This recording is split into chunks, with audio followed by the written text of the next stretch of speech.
Hey everyone, it's me, Tori. Um, so the professional standard that I chose is developmentally, culturally, and linguistically appropriate teaching practices for 4A.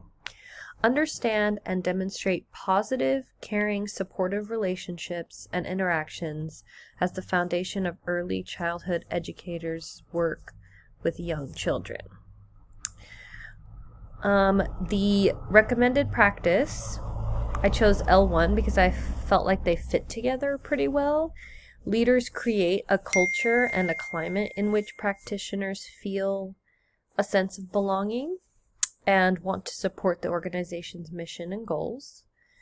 And then over here, I'm just going to read this off and then chat a little bit about it. So in my practice, I help create a positive and supportive classroom environment by bringing positivity and patience into my daily interactions with students.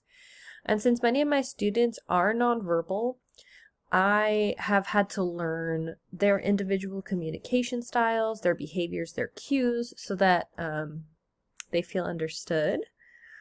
And then I try to create an uplifting environment where students feel safe to express themselves in their own ways. I also think maintaining positive relationships with families through regular communication and encouragement helps strengthen the trust and support for each other. For each child inside and outside the classroom. So I feel like one of my strengths is bringing positivity and encouragement into the classroom every day.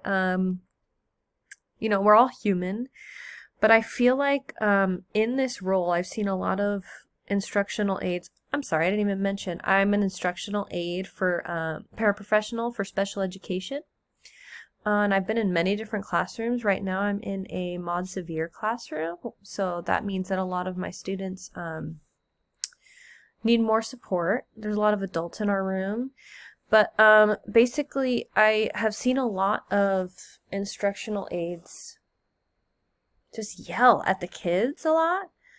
Like, no, sit down. And I don't feel like that does anything. I don't feel like it helps the culture. I don't feel like it helps the kid feel understood. A lot of the kids have like elopement, which means they basically like dart for the door when they can. And there's a lot of like, hey, come here, sit down. And thankfully in my classroom, not so much, but I've seen that a lot. And I think that does way more harm than good, and the children don't learn anything, right? So because many of the students are nonverbal, you really have to focus on like learning their individual communication styles and making sure that they feel understood, that they feel included, and like most importantly, feel comfortable in the classroom environment.